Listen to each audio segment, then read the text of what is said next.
Next stop everywhere.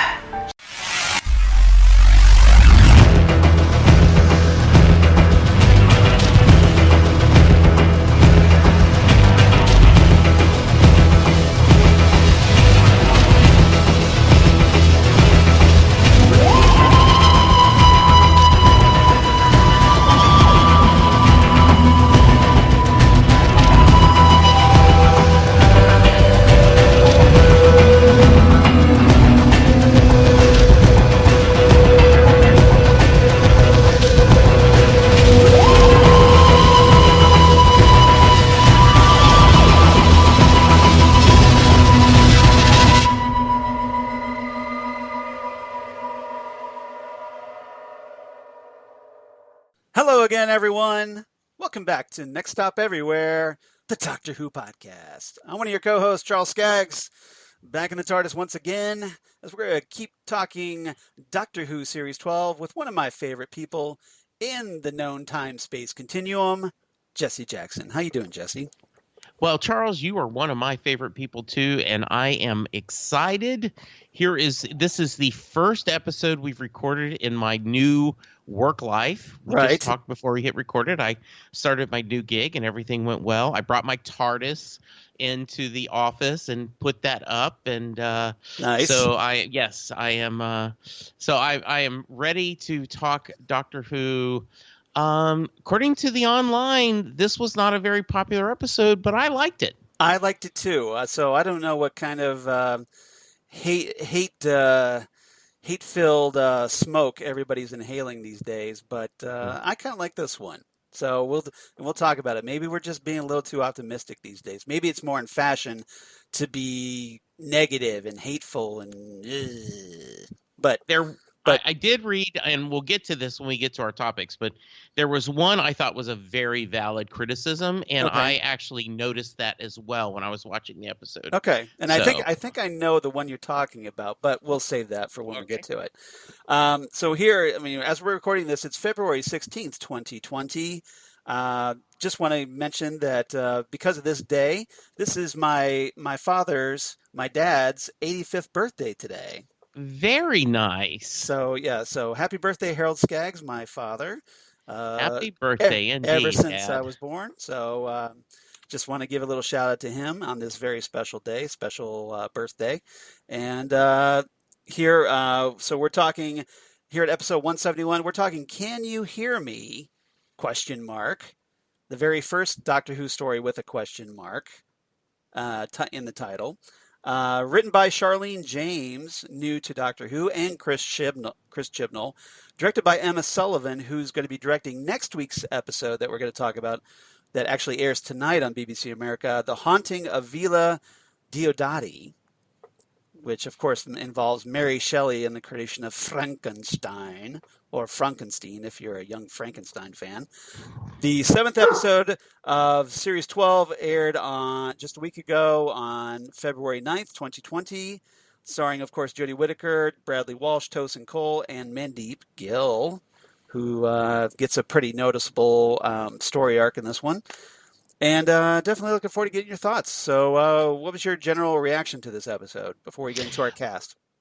You know, I always like when the show kind of mentions the fact that life is going on while they're in the TARDIS. Right. And we did a catch up.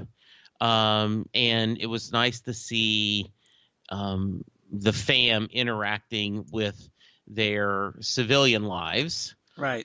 Some good, some bad. So that was good. And it seems this doctor is a little at odds with being alone. Right. Unlike some doctors. And of course, the doctors always wants companions. And I think Jodie is continuing I'm talking to myself. That must mean I'm alone, which goes back to, remember the great Matt Smith line, what's the point of me being brilliant if you're not here to see me? Yes. You know? So, I liked this episode. I think it was just creepy enough that to be fun. I thought it was some nice little twists. So good stuff. Yeah, obviously, I'm more partial to the creepier episodes. I've talked about that before, probably ad infinitum. And so I was more partial to this one. I like the creepier vibe. And I like the fact that we get some more character development for the companions in this one. Always needed, I think, to kind of flesh out their personalities. Find out some very interesting things about Yaz that we're going to talk about in our topics. And catching up with everybody. So it's kind of something I noticed. It's kind of something that obviously is more partial to New Who, where instead of just traveling across space and time with the Doctor, the Doctor brings the companions back to Earth to kind of check in once in a while, to kind of catch up with their lives. Yes. Notice we still don't know what's going on with Yaz and her job. That was completely ignored in this one. Was. So, presuming, I don't know if she still has a job or what. She might want to make a phone call. Just saying. And have we established UNIT no longer exists in this world? Yeah, they've established that apparently due to budget cuts, they dismantled UNIT and Torchwood, as we found out earlier in this season in Spyfall.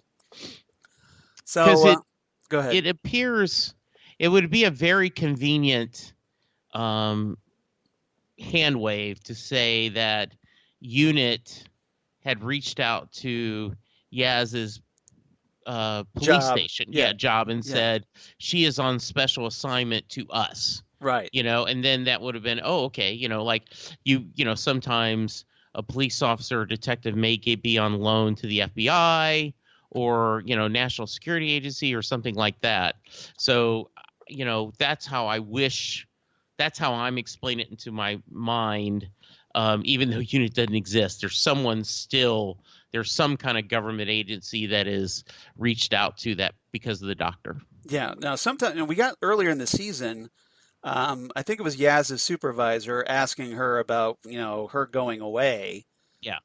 But kind of giving the little hint that things were a bit up and touch and go. So, but I agree. But I kind of thought we should at least get a small update with that. I agree. But we didn't, sadly. All right, so guest cast. We had Ian Gelder, who played the rather creepy bald guy Zellin in this. He's been in several Doctor Who. He has several Doctor Who connections. He's been the voice of the Remnants in last season's The Ghost Monument. So he did that, and he played the dual characters Dracula and Long John Silver. Maybe you've heard of them. In the Big Finish Sixth Doctor audio, Legend of the Cybermen. Nice. Which is notable because it also has Fraser Hines as Jamie McCrimmon. So you have the Sixth Doctor and Jamie McCrimmon and the Cybermen. If that's not enough reason to check that out, I don't know what is, personally. Yeah, exactly, yeah. He played Decker in Torchwood Children of Earth, which is one of the things we probably should cover at some point on the podcast because it was so good. And if you're a Game of Thrones fan, you probably recognize him as Kevin Lannister on HBO's Game of Thrones. So that guy's got a pretty notable career, I thought. We had Clare-Hope Ashitey, who played Rakaya, the entity that Zellin's working so hard to free from her prison. She was in the movie Children of Men, and that's probably the only notable thing that she's been in. Sharon D. Clarke returns as Grace O'Brien, although it's not really Grace O'Brien. It's more kind of a nightmare version of Grace O'Brien. But it was nice to see her little cameo. Exactly, and obviously, we get reminded of what she meant to Graham, and I'm glad that's still being addressed. Bhavnisha Pavar returns as Sonia Khan, Yaz's sister, for the first time without her parents. Their parents. Yes. So I thought that was interesting just to see the sisters interacting for once. Yeah, and she cooks now. I know, she cooks now. We had an actor named Boam Tingang, and I hope I'm pronouncing that right.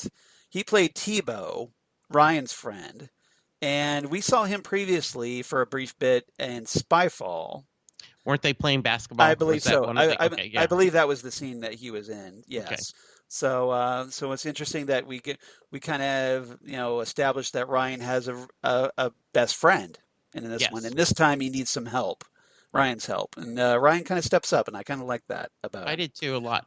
And then lastly, we had Everell A. Walsh, who played Gabriel, who is another character that actually returns, someone we haven't seen since Jodie Whittaker's first story, The Woman Who Fell to Earth. And he was basically one of Graham's friends from, their little crew of bus drivers, I believe. Yes. So it's kind of nice that Graham has a friend that he can hang out with and play cards with. Yes, And I agree. so kind of get a little feel for him. Although Graham kind of gets the short shrift, I think, of the character development in the story. Yes, I agree. Yeah, but I think Graham of all of them has the most. So I was okay with that personally. Yeah, I agree. All right. Some just real quick trivia before we get started into our main topics. And we have 4 of those, by the way. Zellin, during the story, mentions the Eternals. He basically mentions a bunch of like ancient races the Doctor has encountered. So I thought I'd kind of run those down really quickly. The Eternals that he mentioned are from the episode Enlightenment, the story Enlightenment, from the Peter Davison era. And the Guardians, meaning the black and white Guardians, were in various episodes. They were in the entire Key to Time saga, including episodes the Ribos Operation and the Armageddon Factor, and also later they turn up in Enlightenment as well. Okay. And the Black Guardians kind of like throughout the kind of Black Guardian trilogy from the Peter Davison era of Modern Undead, Terminus, and the Enlightenment. He mentions the Toymaker, and that's a reference to the Celestial Toymaker, which was a story that was way, way back in the William Hartnell era. And sadly, it's one of those lost stories.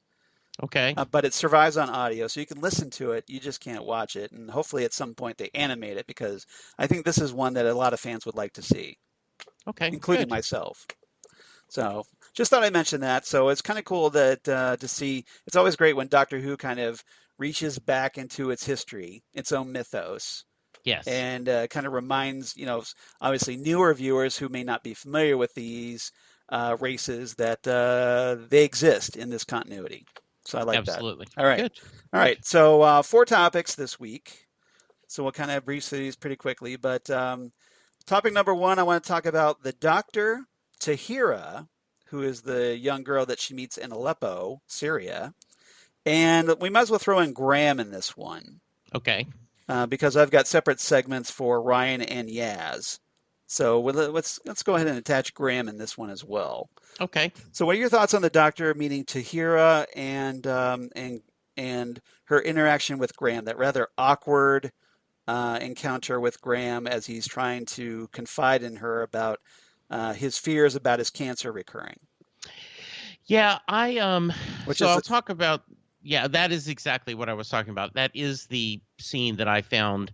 I found out afterwards that a lot of people were upset with it. I know I was. Right. And as most of you know, I'm March 17th will be 3 years since I had surgery to remove the cancerous tumor in my colon. Right. And so I am 3 years into remission, and luckily I do not fear.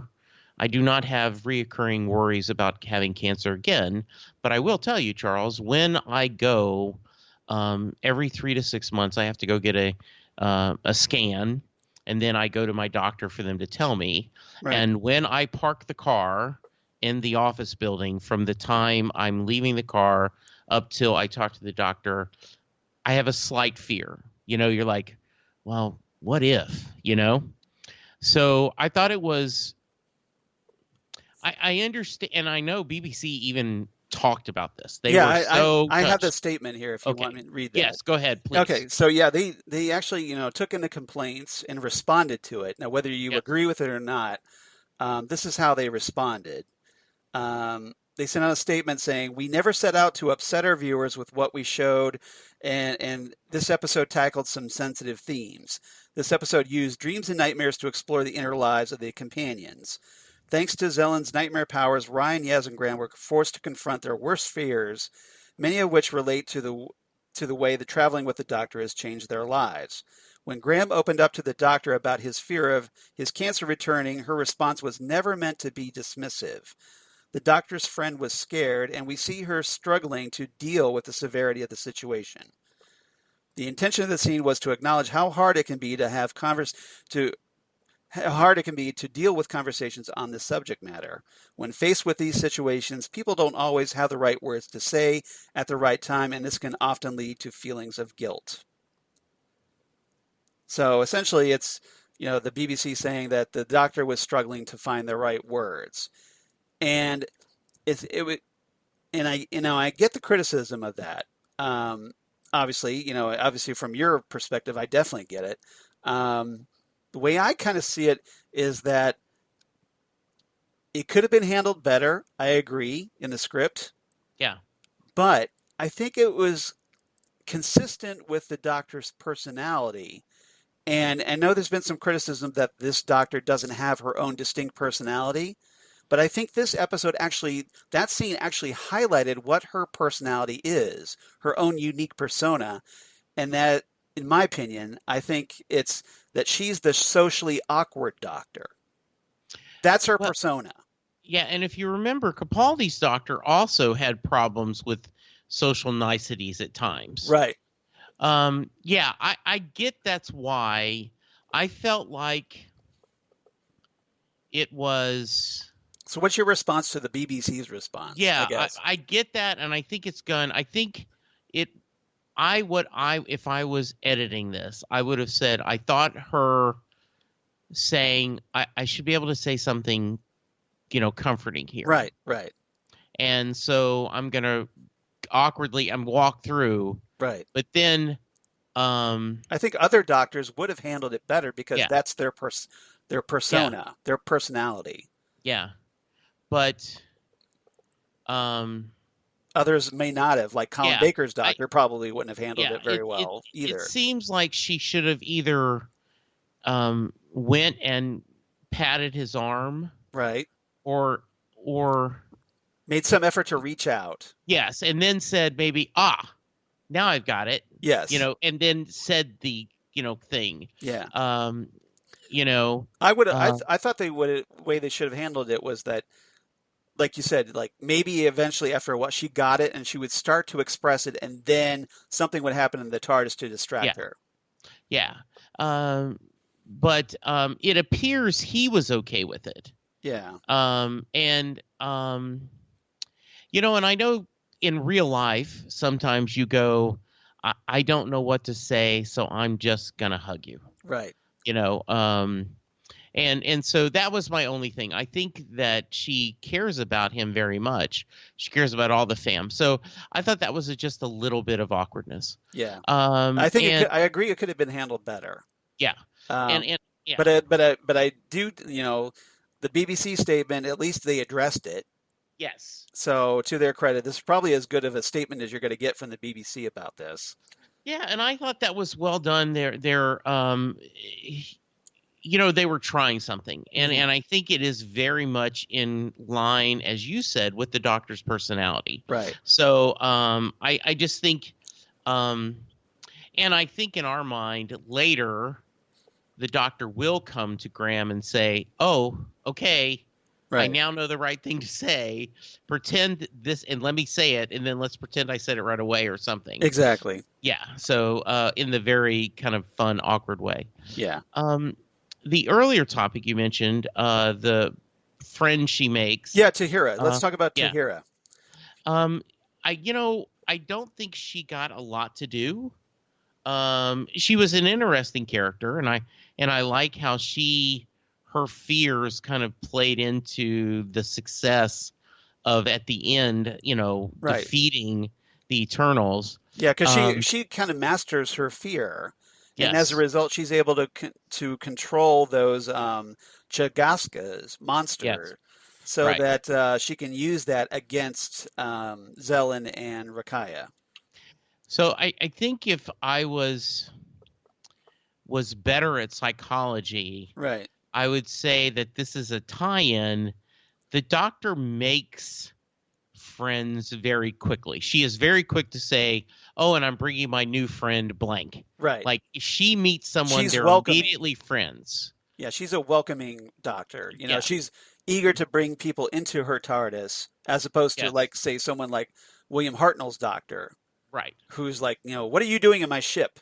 That kind of thing. But she is, and this is going to come across mean, and I don't mean it. She is shallow, not deep. In other words, she makes very shallow connections, very quick connections. Yes, but is superficial. Awkward superficial. Very awkward at the very deep, which she does have with the fam. Right. And I think she is not sure the emotions of that. Even though she remembers everything. So I think that makes for a very different kind of doctor, a very vulnerable doctor, and it's nice. So it could be that, she's concerned that, she doesn't want to get too attached because, obviously these people could end up dying, and traditionally they do end up dying, especially someone from, the past. And they do. I do feel like they are setting the stage that we are going to lose someone on the TARDIS. Right. And that's someone in the, and that's someone I want to talk about in our next topic. But let's see here. So anything else you want to talk about the Dr. Tahira and Graham? Nope. I kind of wanted to cover that. And okay. Well, I mean, that was kind of something that we needed to kind of talk about off the bat, I think. All right. So with that, let's talk about, in our second topic, let's talk about Ryan and Tebow and that storyline. Ryan, he comes back, when we find out that, the doctor drops everybody off back in the present day Sheffield, right in the same spot. So essentially it's like, she's got the pre-programmed coordinates right outside of Yaz's family's apartment. And so Ryan goes off. He goes off to visit his friend Tebow. He even brings chips. So right there, that's a good friend. Hey, you brought me food. That's awesome. Yeah, exactly. And we can hang out. So take note, everybody. Always bring some chips. You'll come off as a much better friend. And they start hanging out, and eventually Tebow kind of confides in Ryan that he's been experiencing these nightmares. And that obviously draws Ryan into the mystery of this episode with Zellin. And Ryan reaches out, Tebow's worried that Ryan's going to make fun of him. And Ryan comes back with like, mate, look at me. Do you think I'm laughing? Do I look like I'm laughing here? So what did you make of that relationship? So first off, I loved the idea. Look, I don't have time for you. You've ghosted me. You've blown me off. Hey, I'm having phone problems. Right. It's been months. Hey, I brought chips. Right. Hey, I brought our favorite snack. And so then they sit down to play some video games. Yes. So my question, which is burning, is did malt vinegar, ketchup, or ranch with the chips?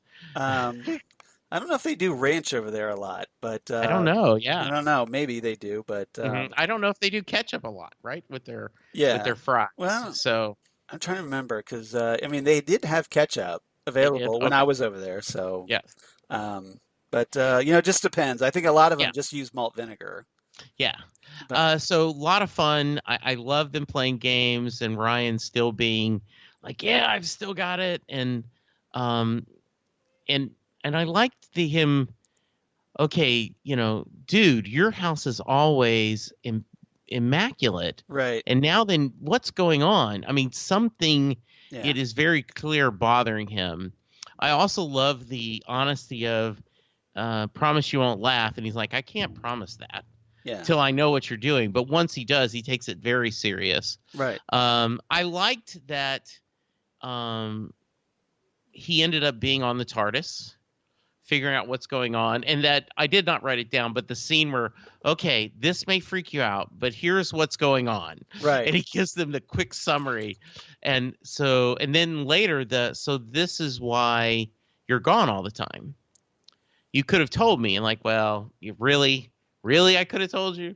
Yeah. So I thought that was nice. That And now it's kind of something that Tebow and Ryan, because the yeah, doctor didn't erase Tebow's right. memory, that they, Tebow is the one of the few people on Earth that understands what Ryan's been up to, Yes, and and I that, like that. and I think that's going to be good to strengthen their friendship. So Yeah, and I liked the idea they're strong mates. yes, It's his best friend. He's worried about him. The banter back and forth where you need all the beauty sleep you can get. It was just really good to see him having such a good friend.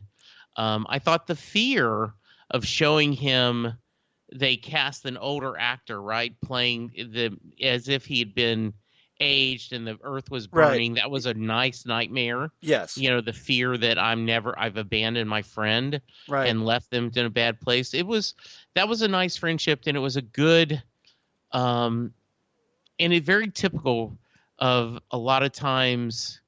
yeah. We even got like a special cameo from the Dregs from Orphan 55. Yeah, They turned up, but in yeah. that So nightmare. it was good to see the friendship, and Yeah. I liked it a lot. Yeah. Now, Yeah.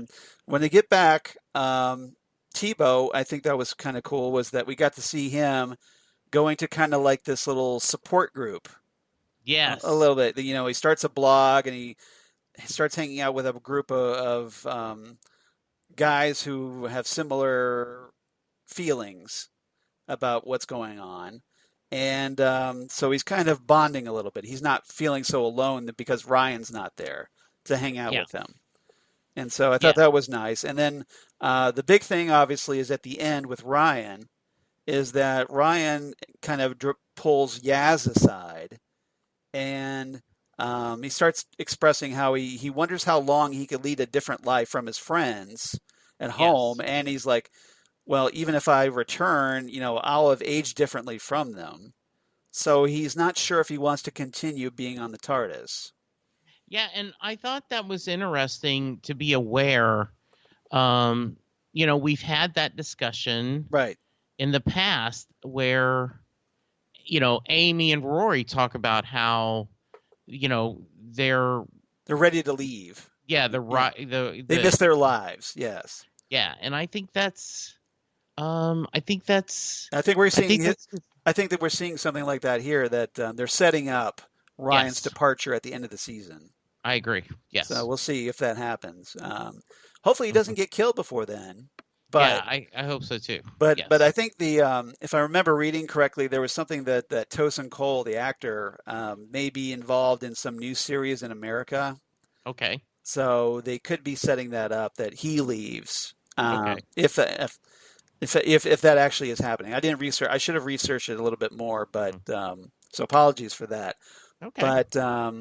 But that could be why they're writing Ryan out, if Hmm. that's the case, if Okay. that's what Good. happens. All right. Okay. Topic number 3. Let's talk about Yaz, who we find out is more trouble than we thought. Yes. And we could talk about Sonia, her sister, and as Yaz catches up with her. And let's talk about that police officer especially that Yaz has a connection with from when she was younger Hmm. and feeling not great about life before she Yes. encounters the doctor. So, what did you make of that particular those revelations that we find out about Yaz in this episode? So do you understand what they're checking about? I mean, what are they celebrating? Well, I think what it is that What are they remembering? I think what I think was going on, and I think it was deliberately left vague. Okay. But when Yaz was younger, the way they kind of hint at this, when Yaz Mhm. was younger, she was bored with life in Sheffield, and she was hopeless, felt hopeless because her parents didn't understand her. She was considering runaway or maybe committing suicide. Hmm. And then she encounters that policewoman, probably while she was trying to run away. Yeah. And that's what kind of changed her life and probably what inspired her to become a policewoman. Yeah, So, I got that. so maybe they're kind of celebrating this memory of that that Yaz could, that she could have died Yes. and chose not to, Okay. perhaps. Okay. So that's the only thing I could think of. Maybe. What do you Okay. think? Yeah, I just wasn't sure exactly Maybe we'll what. find out more later on. Yeah, I thought it was kind of a little bit vague, and Right. I kept waiting for the payoff, because and she even talked about, right, we shouldn't do this. Maybe we shouldn't do this anymore. Right. Yeah, so I was So, okay with it. so I maybe it just was would kind have of liked. celebrating that Yaz, she had a bad experience in her life, and she got through it. I don't know. Maybe Yeah, they thought there was something that they could celebrate. That, hey, look, here's another year on the planet that I didn't kill myself. yeah, maybe so. I don't Mhm. know, but that's the kind of vibe that I got from this. Okay, good. So if Okay. anybody out there in podcast land, if you got some theories about this, feel free to hit us up because Yeah, I'm sure maybe I'm completely off base on this one. So, yeah. but that's the general gist that I got about this. Yeah, I agree. All right. Okay. So um, what did you think of that storyline where with Yaz encountering the police woman? I like the payoff that she ended up, going and paying her the money. The police officer makes a bet. The 50 Yeah, pounds, yeah. yeah. 50. Oh, 50p. I'm sorry. It was Yeah, that's right. Yeah, because it was, and I don't know the not 50 money. pounds, 50p. Yeah, Yeah. yeah. She made Kind of like 50 cents, essentially. Yeah, like she says, I'll give you $50 Right. if you're unhappy, but if you are happy, you owe me 50 cents. Yeah. And you won't get better odds. In American currency, not British in currency. American, yes, in American currency is what I figured Right. the relation was. Yeah. And so I thought that was nice. I did determine, I thought that might have been a younger Az, and I was glad it was paid off. Right. I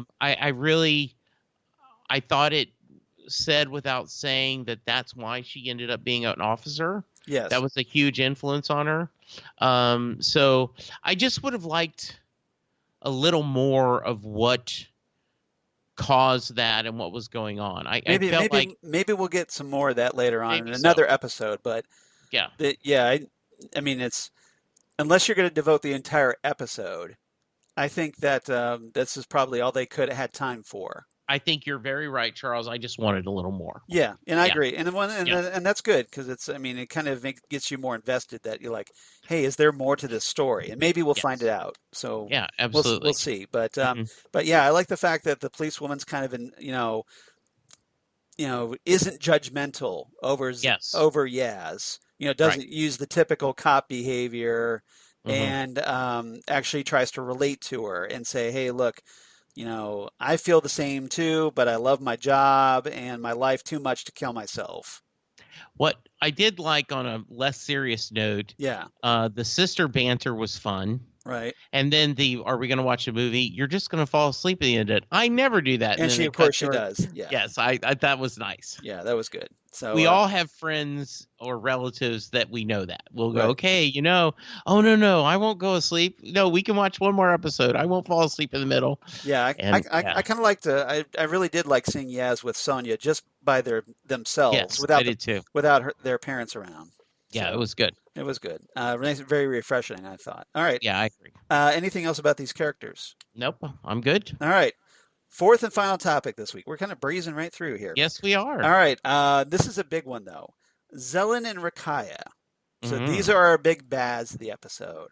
Yes. And Zellin, essentially, he's like a nightmare man. Kind of like if you saw the Sarah Jane Adventures episode, The Nightmare Man. He's kind of like that. Who's essentially, this sinister figure in black, and he's bald, and he's got little tattoos on his head, and he shows up essentially to affect people's nightmares. Yes. In a very creepy way.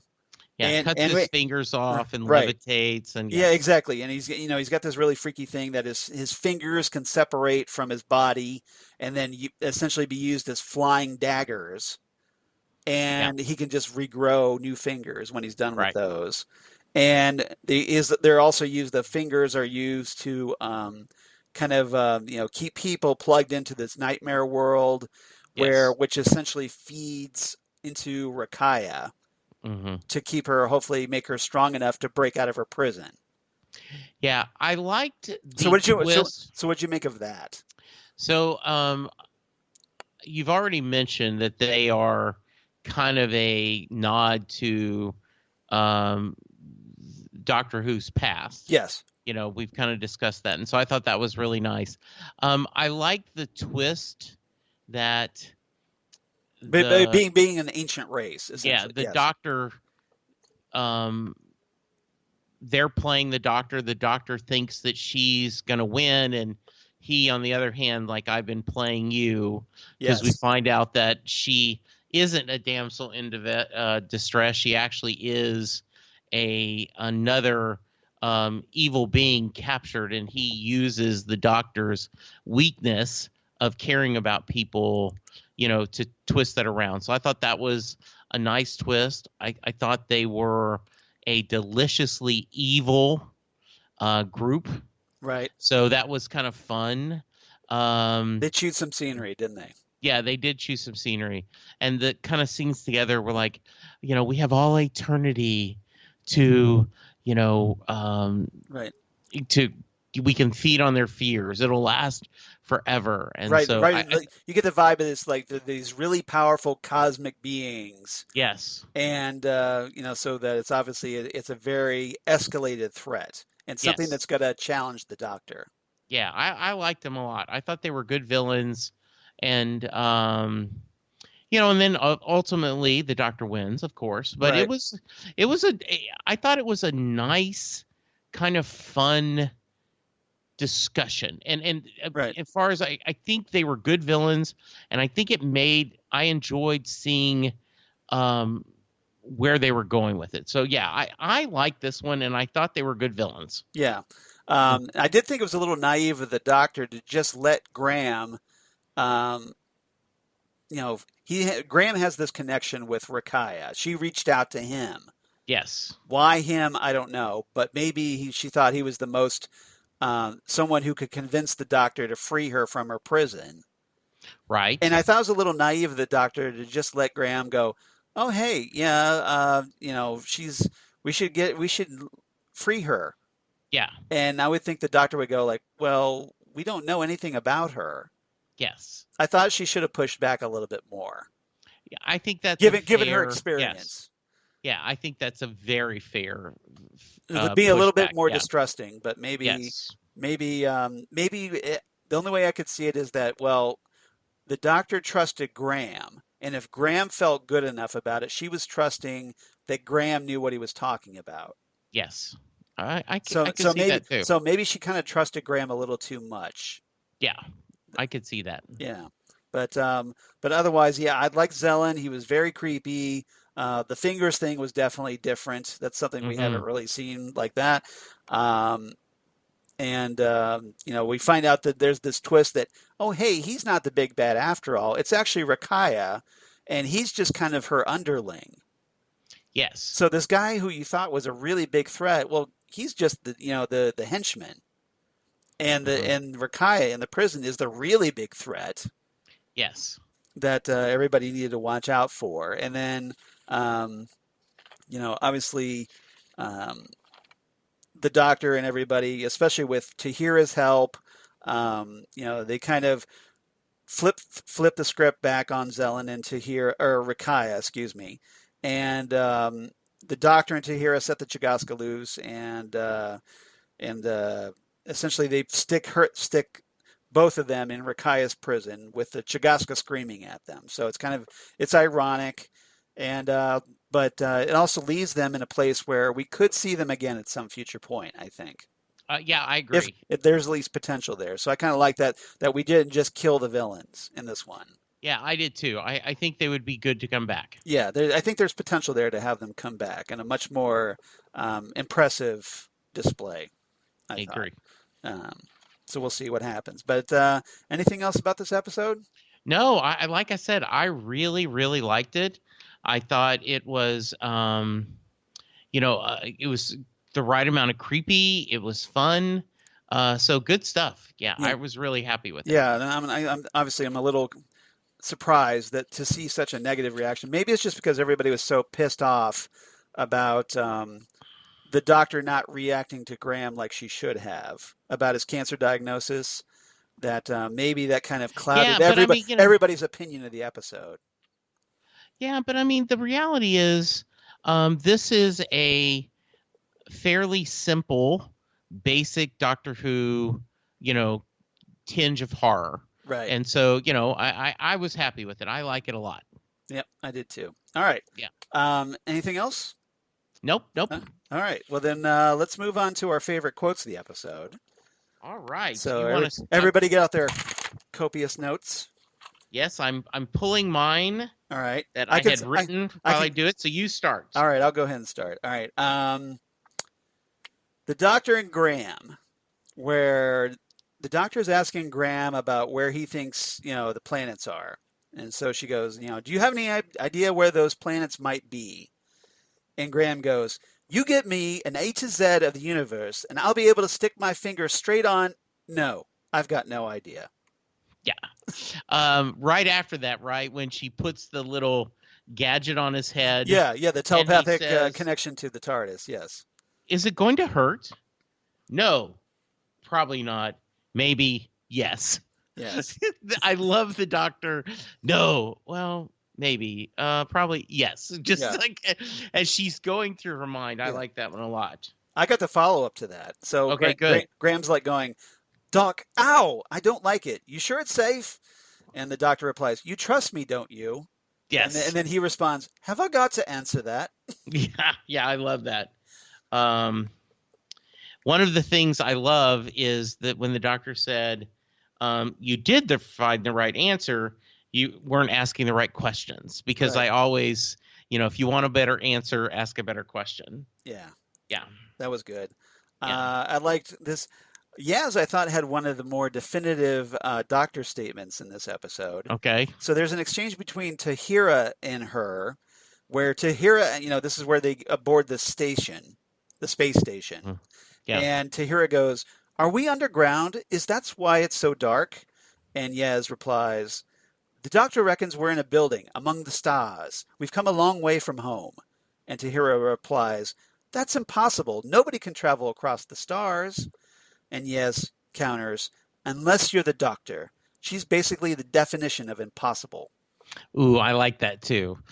Speaking of, the Doctor's comment, blundering, top of my CV, along with plays well with others, an excellent tap dancer in a crisis. Nice. And since I had just gone through a job search and updated my resume or CV, I was like, very nice. I should put that on my CV. Yeah. Exactly. Mm-hmm. That was good. Let's see. The Doctor making her little quip.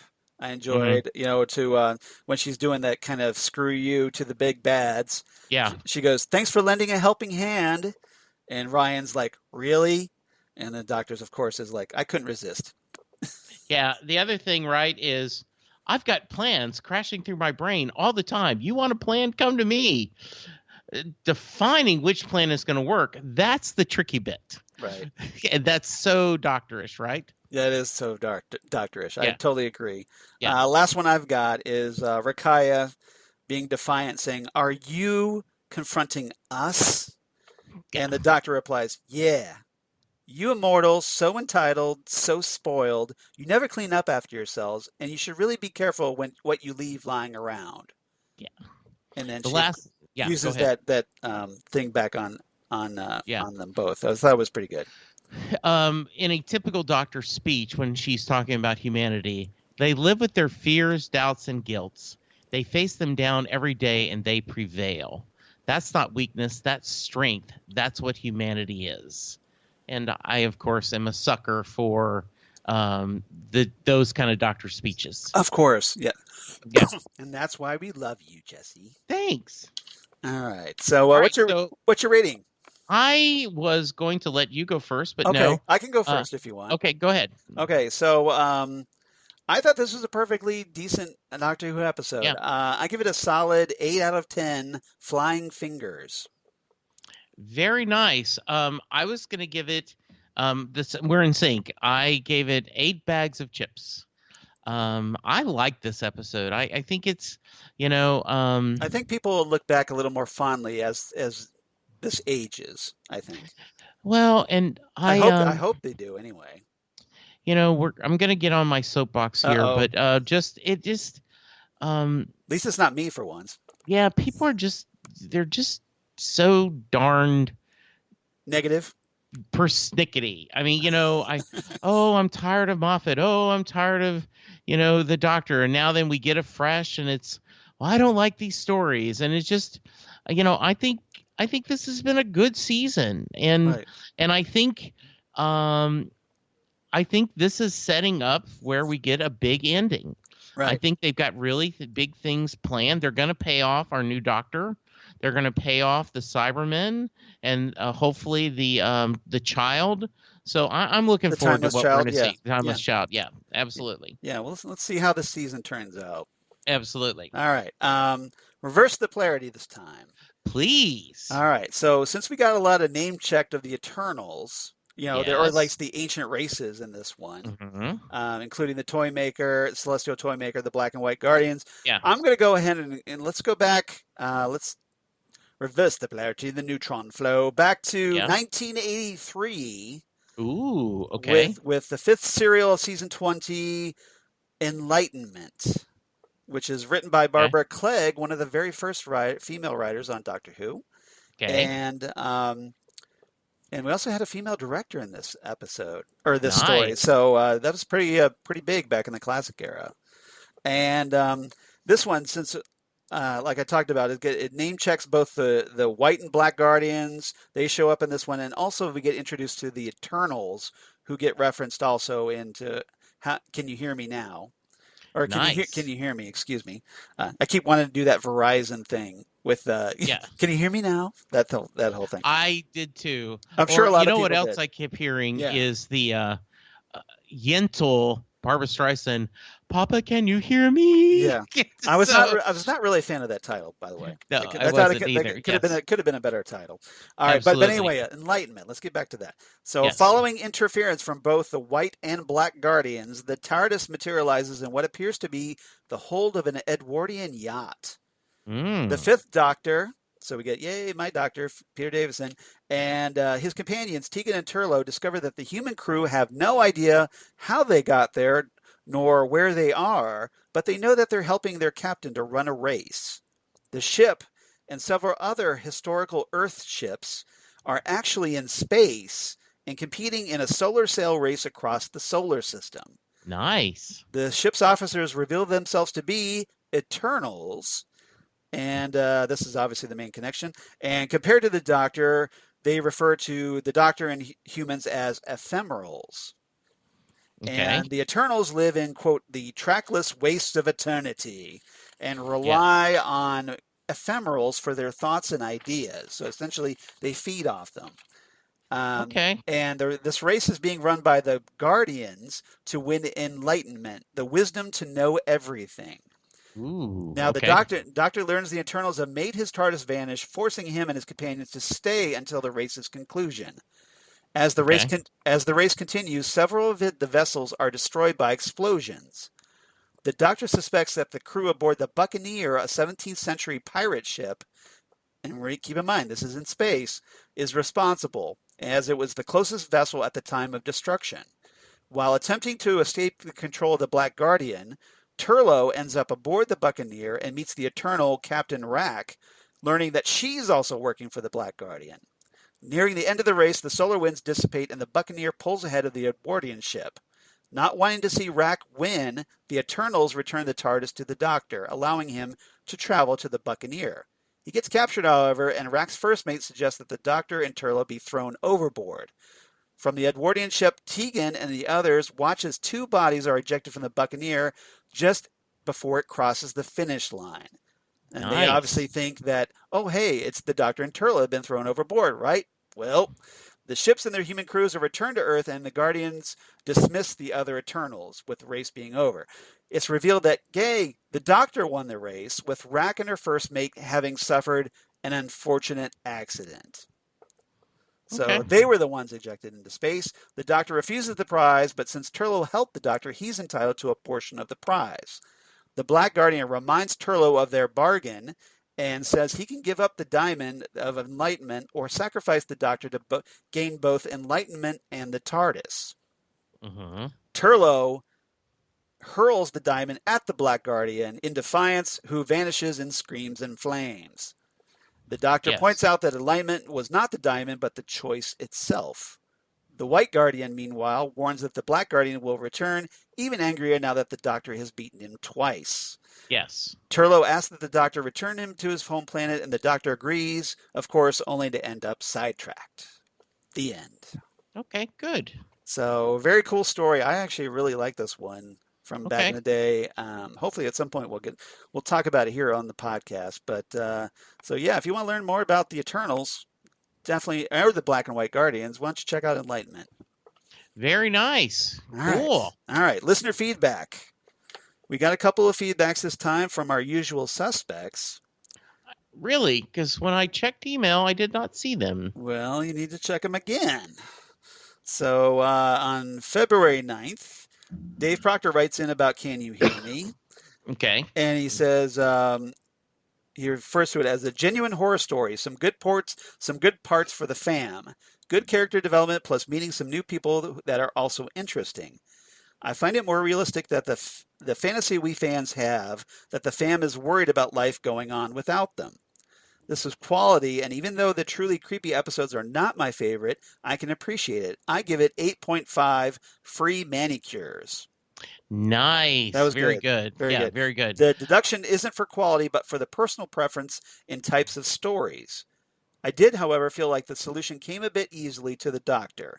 She solved it in her head, and then it just worked out. I never felt it seemed like much of a challenge for her. I know the companions are the stand-in for the audience, but I also like to see the Doctor work it out on the way, and I think she will work it out. This one was just a bit just because. I hate that we are so near the end of the season. Perhaps I will have immersed myself in my other fandom, Star Trek, for a while. Thank you, David K. Proctor. Well, hopefully you stick around, because we're going to be talking more Doctor Who after the season ends, David. So absolutely, no excuses. You're not getting away that easily. No, you're not. Holly Mack sent us one. Okay. Hey, Charles and Jesse. That's us. Yes. A very interesting episode, and it was neat to see flashbacks to Yaz's past.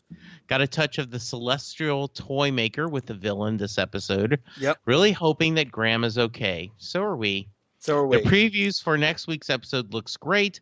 I'll wrap it up here. Holly from Wisconsin. Thank you, Holly. Holly did join me, and we'll talk about where on Set Listing Bruce last week. That's going to come out in 2 or 3 weeks. We had an absolutely lovely time talking music. Nice. I have to definitely check that out. And everybody, if obviously everybody that listens here at Next Stop Everywhere, please check out Set Listing Bruce. I'm sure Jesse would definitely appreciate that. Absolutely. So it gets a big thumbs up from yours truly. Yay. All right. Right. So if you want to be like Holly and David, and please write to us. Next Stop Everywhere SMG at gmail.com. That's Next Stop Everywhere SMG for Southgate Media Group at gmail.com. Or you reach out to us on the Twitter machine at Next Stop SMG, or on Facebook, Next Stop Everywhere, the Doctor Who podcast, coincidentally enough, and Instagram at Next Stop Everywhere podcast. Please check out our Instagram, and please follow us and like us and all that. And we would be so appreciative of that. And reach out to us. We definitely want to hear from you. And Jesse, how about you? Where can they reach you? Well, you can hear me talk on, of course, Charles and I are debating on what we're going to do. We want to bring back the Fanboy Zone. There's a lot of fun comic book TV stuff happening, and so we're debating on what we want to do next with that. We're also debating on where we want to go once the current season of the Doctor ends. Right. If you just got a DC Universe subscription and you're catching up, there is a trove of episodes you can check from us on Titan Talk, where we discuss both seasons of the Titan show and the first season of Doom Patrol. We will be talking about Doom Patrol when it comes back, so you can check that. Then you can also hear me, as we talked about just a few minutes ago, on Set Listing Bruce. It is the podcast where I talk to Bruce Springsteen and other musician fans from around the world. And so I would love you to check that. You can find me on Twitter at Jesse Jackson DFW. I'm on Facebook, Instagram, all the normal places. Charles, how about you? Well, as for me, of course, at Charles Skaggs on Twitter, at Charles Skaggs on Instagram. And Facebook, of course, Charles Skaggs in Hilliard, Ohio, and my blog of geeky things. Damn good coffee. And hot. Damn good coffee and hot, where we talk about all the stuff we talk about here on Next Stop Everywhere. Deep breath, including Doctor Who, Torchwood, the Sarah Jane Adventures, all kinds of comic book sci-fi news. News of my other podcasts for Southgate Media, including the aforementioned The Phantom Zone podcast that I do with Jesse, Titan Talk, the Titans podcast that I also do with Jesse, noticing a trend here, and Ghostwood, the Twin Peaks podcast that I do with Zan Sprouse, wife of comic book artist Chris Sprouse, where we talk about all things Twin Peaks, David Lynch, and we just finished up our part 2 of our review of the big Twin Peaks from Z to A mega box set, and we talked we talked a little bit about Laura Dern winning Best Supporting Actress at the Oscars this past week, and all kinds of stuff. So please check us out there. I'm sure Zan and I would definitely appreciate you guys checking us out. Please tell your friends about us, especially with our other podcasts. And Zan and I are kicking around the idea of possibly starting up something new. We'll see where it goes. We're in the discussion stages at the moment. So, very nice. So we'll intriguing. We'll see how it goes. Also, everybody, I want to give while I'm thinking about Zan, I want to everybody send my best wishes out to Zan, who's having what we joked on the podcast as lady surgery. Okay. So she's having some lady surgery this week. And I want to express my all my best wishes for her, and hopefully her surgery turns out great, and that she rebounds. She's not been feeling all that great in this past month, so hopefully this will help with that, and hopefully get her back on track. I also want to give a shout out to friend of the show and former partner in time, Karen Lindsay, whose husband sadly had a heart attack this past week. And thankfully, he's doing better. He's out of the ICU and is going to be checking into a regular room. So definitely our best wishes for Karen. Obviously, she's had numerous health and financial problems and all that, and she's got a lot going on. And this is just one more icing on the horrible cake that she's been given. So our thoughts and prayers go out to her, obviously. And go ahead. Yeah, I'm so glad you brought that up, because I was going to do the same thing. Karen is just one of my favorite people. I know she's one of yours. Right. And so we're just sending nothing but good thoughts for her and her wonderful husband, Sean. Yeah, we've tried to get her back on the podcast at some point, a podcast, but she's had a lot going on. She's trying to get her life back on track. So anybody who's been kind of wondering about what's been up with Karen, that's kind of what's been up with Karen. But so we're trying to send our good thoughts, and like I said, also to Zan as well. So absolutely, everybody, please, send those positive vibes their way. I would, and I'm sure Jesse would consider it a big favor. So. Absolutely. All right. So, otherwise, next time on Next Stop Everywhere, we're going to talk The Haunting of Villa Diodati. I hope I'm pronouncing that right. The 8th episode of Series 12 as we get right to the home stretch. And in this one, nobody mentioned Frankenstein. Nobody interfered. Nobody snogged Byron. Should be easy, right? The Doctor and The gang arrive at Villa Diodati, Lake Geneva in 1816 on a night that inspired Mary Shelley's Frankenstein. The plan is to spend the evening soaking up the atmos in the presence of some literary greats, but the ghosts are all too real, and the Doctor is forced into a decision of earth-shattering proportion. Dun dun dun. Yes. I'm kind of curious about this one because if you're a big Finnish fan, you know that the Eighth Doctor actually traveled with Mary Shelley for a little bit. Mm-hmm. And it was one of the stories, I believe it was The Silver Turk, which featured the Cybermen that inspired Mary Shelley's Frankenstein. Yes. And which is very cool audio. So I'm kind of curious how they approach it here. So essentially, this is going to be the more official version because it's the TV version as opposed to the Big Finish. Yeah. But I'm kind of curious. Part of me, with knowing that the Cybermen are coming up, are the Cybermen involved in this? I'm kind of wondering. It could be. I wonder if that would be a surprise, and I think that would be an awesome surprise, right? I think so too. I think it'll Especially be great. with them coming up in the season 2-part season finale. So yeah, I think so. We'll see what happens. We'll see how it kind of jides with the Silver Turk. But if not, this is the new continuity. Okay, so we just kind of have to roll with it. Everybody, thank you so much for listening. We had a ball. Absolutely. We always enjoy talking Doctor Who.